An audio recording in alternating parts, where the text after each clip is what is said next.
Hello Leo friends, I'm Annie Botticelli and welcome to my Leo July 2025 astrology horoscope forecast. It's a very, very exciting time because it's Leo time. Towards the end of this month, the sun will move into your sign. You'll have a brilliant new moon in your sign, which is like your personal new year. We'll also have Mercury retrograde in your sign, so a lot to celebrate. And we've got some bigger things going on. We've got Uranus changing signs, so we'll talk about what that means for you specifically as a Leo. And we'll hit some other very important points to help you make the most of this month. This is for you if Leo is your sun sign, your moon sign, your rising sign, or any other Leo placement you're listening for. What I'm going to talk about here is part of your astrological picture. Very late degree Leo friends, so birthdays like August 15 through the rest of the sign, or Leo placements 23 degrees through the rest of the sign. I suggest you additionally listen to my Virgo report, as you very late degree friends will benefit from both readings. I'm going to start with some of the things that are shorter term and build up to these longer term stories, especially with Uranus changing signs. So this particular Leo cycle is very exciting. You have this once a year time when the sun moves through your sign that can accentuate everything for you.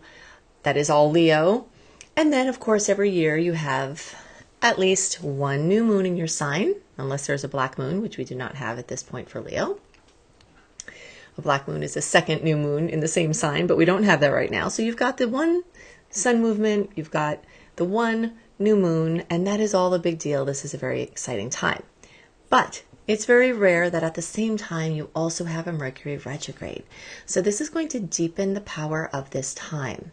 All right, so at this point, with the sun moving into Leo later in the month, Mercury moving through Leo and going into retrograde July 17th, with that pre-retrograde transit having started June 30th.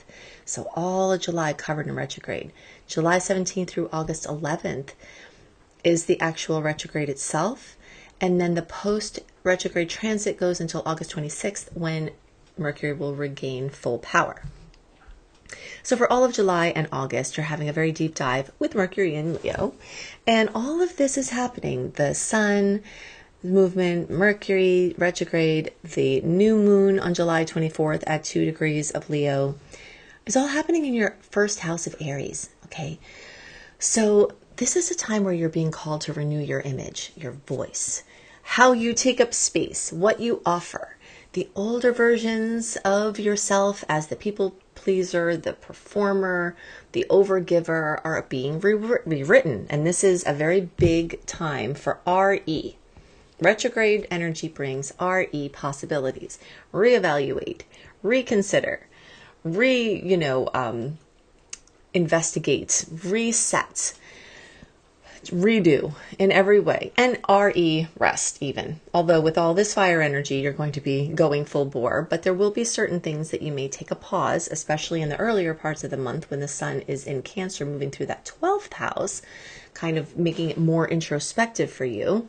There will be a time where you will be reevaluating things. So this is a time when you're making some decisions, but they're inner decisions, okay? Because the tides are coming in. So when there's a personal planet retrograde, I like to describe this as you being on the shore and the tides are coming in. And when that happens, if you try to put something out on to the water, like a launch or a, something that you're trying to bring out into the world, the energies will just come back to you, meaning it won't travel as far and wide as you may like.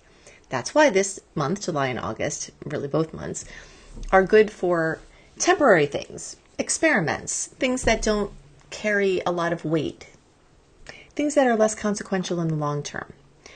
But there's still this kind of rest energy from just sitting here and waiting for things to come to you to address, or going backwards, being the earthworm and going back and back over soil. Earthworms take soil in the front, let it out the back, and they keep doing that cycle. And then what you are given is beautiful soil rich for crops. Okay, so you are going to be the earthworm and go over things over and over again until you get them straight. It's great for editing. It's great for rethinking, reconsidering, and all signs will have the energy of reconsidering the Leo ruled topics like things involving children, or going back to things involving children that worked before or that were great before, or topics that you have to think about. Dating, romance, creative projects. There is this very strong pull to the inward and the backward. So this is a time to draft a message, but not deliver the speech, more or less, right? It's the time to think about the things that you want to change, but not necessarily make the grand effort of pushing them all the way out to sea. Maybe the first steps or trying things on, things like that. Your self-perception and your expression and your voice are going through a major revamp. So Mercury here is urging this sort of pause and polish of how you express yourself. Since Leo is such a robust expresser, sometimes the energy just bubbles out. But this is a chance for you to really consider how you express yourself, especially under pressure.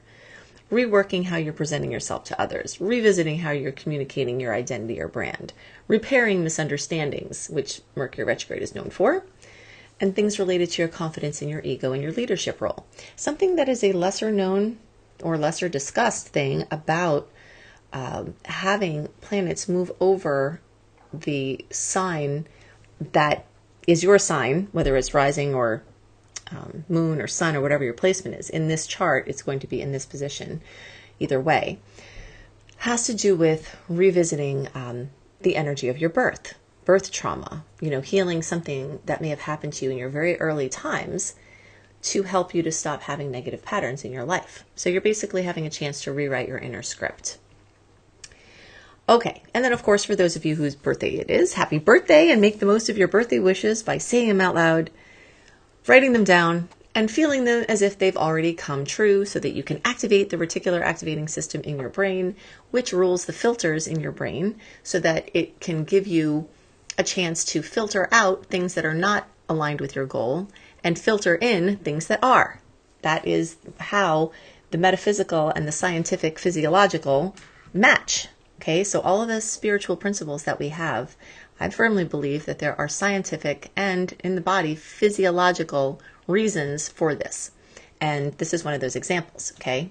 So you might hear someone metaphysical say, write them down, feel them as if they've come true. But that's actually a scientific thing that has to do with your reticular activating system in your brain. So you can use this at your birthday time when the universe is especially responsive to your wishes, because a portal is open for wishing. Okay, so what else did I want to talk about here? Okay, so the new moon in the days around the 24th is going to be good for everybody, but will especially favor early Leo friends. So Jessica, my buddy, my Leo friend who I refer to sometimes, this is your moon, my friend. Anyone like 21st, 22nd, 23rd, 24th, you all will get extra special new seed planting energy from this new moon. But if you're not in those days, don't worry. This is here for all of you, but you may notice it. You may feel it. You may feel more power behind it the closer you are to that actual degree. And we'll really just put all of the July born friends and everyone from 0 to 7 or so degrees. And the closer you are right to the beginning there, the more power this has. So that's very exciting. Okay, so now let's talk about Mars. Mars, as you've been hearing about Mars a lot since Mars has been in retrograde, and we've been talking about it in excess, especially because it was featuring your sign. Mars has finally moved along out of the domain of your placement, and maybe that may be a little bit of a relief just to kind of move things along here. And where it's going next is your finances. So now you're going to get very obsessive about your material security. And you're going to start having a lot of interest and ideas and energy towards improving your financial circumstances. This is, I always like to say, wherever Mars goes, obsession flows. And so Mars moving through Leo's second house of money and material possessions may really start getting you to have a once in a 2-year cycle focus on how you're going to make your finances better, not only now, but in the future.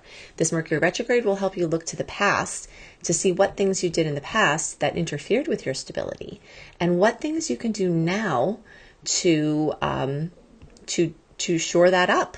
Okay, so that's very exciting. Now, if you're going to make any big decisions, you may want to wait until the the transits are better for that, because July and August is definitely very much in the retrograde. And by the way, if you are trying to make decisions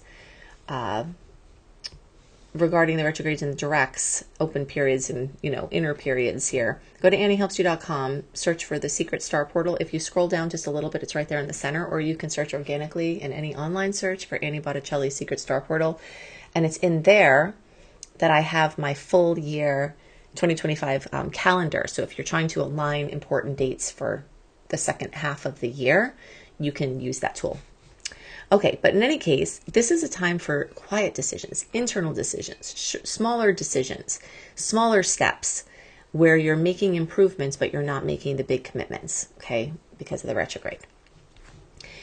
You may be very, very, very energized to declutter your financial space and to initiate new income streams and rethink your pricing or how you're spending or your savings. You may also feel the energy of asserting. Mars rules assertion.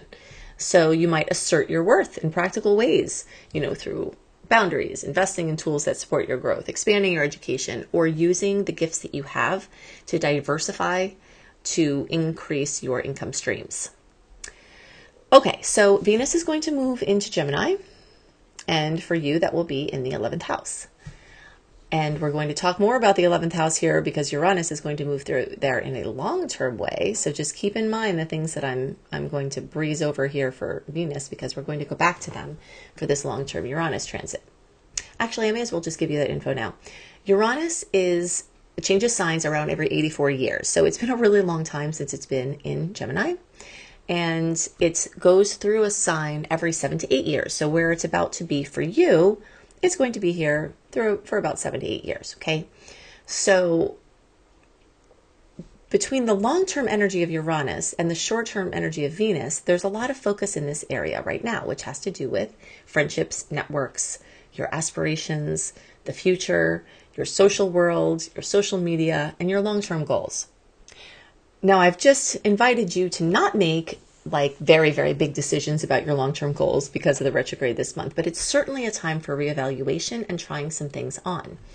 Venus rules love, beauty, money, and relationships, and when it moves through the 11th house, it gives you opportunities in networking, or through friends of friends, or through acquaintances. So if somebody invites you to do something, if someone invites you to go somewhere or connect with someone, especially if it's a reconnection, then there may be something there for you, personally, professionally, and also just kind of the camaraderie of the group.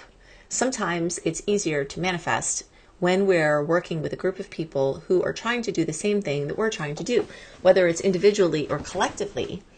Having that language, having that vibration around you for something that you're trying to create can be very, very helpful. So you may find groups that are like-minded like this. You may attract new, eccentric, or wildly different people. So Uranus can be very unstable. There may be instability in your friendship groups, in your teams, in your community energies. But there also may be a new type of person coming in that's represented by the Uranus archetype. Inventive, futuristic, community-minded. The idiosyncratic element of Uranus is definitely, here. And also sometimes unstable. So if you find that you're pulling in unstable people and that's not good for you, then you may want to direct that Uranian energy towards very forward or technologically thinking or eccentric people, because those type of people can hold the energy of Uranus while still being a little bit more stable, okay? And getting tech involved in your work also may be a way that this manifests. You also may be rethinking what success looks like, and that's a long-term thing, but Venus being there and then the Mercury retrograde happening at the same time is definitely bringing this and is going to be going into all of your experiences. So you're asking the questions. Are the right people the people around you the right ones? Is the path you're on the right path? Are the groups that you're in the best ones? And all of this kind of thing. Do you need to become more involved with your devices? Do you need to become less involved with your devices? Those kind of things. So there's, a lot of energy this month about reclaiming your power from the first house. That's from within, not from, what other people think. There's a lot of energy about refining how you earn and you express your worth. There's the rethinking of your people and your purpose. And now we're going to add to that with the full moon in the days around July 10th at 18 degrees of Capricorn. For Leo, Capricorn is in the 6th house. So you're going to add work patterns, like clearing out the old work patterns that burn your light out. Okay, so I know that this is a time for many of you where you're really thinking about this. And of course, early degree friends, like I mentioned before, and July born, you also have Pluto opposing your placement. So there's extra power and fatedness and kind of combustion. So if you're a July born and things are blowing up for you, this would be why. But out of the wreckage, there's a chance for something new to grow. All right. So those of you who are August born, you will feel over the next 20 years, piece by piece, the later in the sign, the later in the 20 years, you'll feel this, Pluto reworking how you're doing things. But for all Leo placements, there's a new line of fated relationships coming in. People who you've always been meant to meet, people who, you're clearing off karma with and leaving behind, people who, came to you through destiny and you're going deeper with them. So a lot of energy of fated relationships are coming in for all Leo placements, and you'll be feeling that. Now, back to this full moon. So fullness, completion, fruition, possibly drama in the energy of work and career and employment, because it's in the sign of Capricorn. And then the 6th house is also the house of work. So some changes to your work schedule coming soon if they haven't already been implemented, and some sort of pinnacle or some sort of accomplishment where you see that you're on the right path with your work. So that's very exciting. Okay, so we covered all of that. If you like the dates and you want to have more, including my list of sweet and salty dates, the best dates of the month, the worst ones, and what to know about them, go to AnnieHelpsYou.com, put your name and email address in for the VIP, the free VIP community, get the archive letter get the welcome letter and click on the archive link and put July 2025 astrology to get that sweet and salty date report. We have these planets changing, these outer planets, Pluto, Neptune, Saturn, Uranus, Jupiter, all changing. And if you want to know how that affects the world and what the world may see as far as themes, but most importantly, you personally from your personal chart, check out my personalized report called Outer Planet Transit Report at AnnieBClarity.com. Annie, the letter B, Clarity.com. If you want to learn astrology, see my astrology certification course at beastropro.com, beastropro.com. I hope you have a wonderful month, and I'll see you next month. Bye.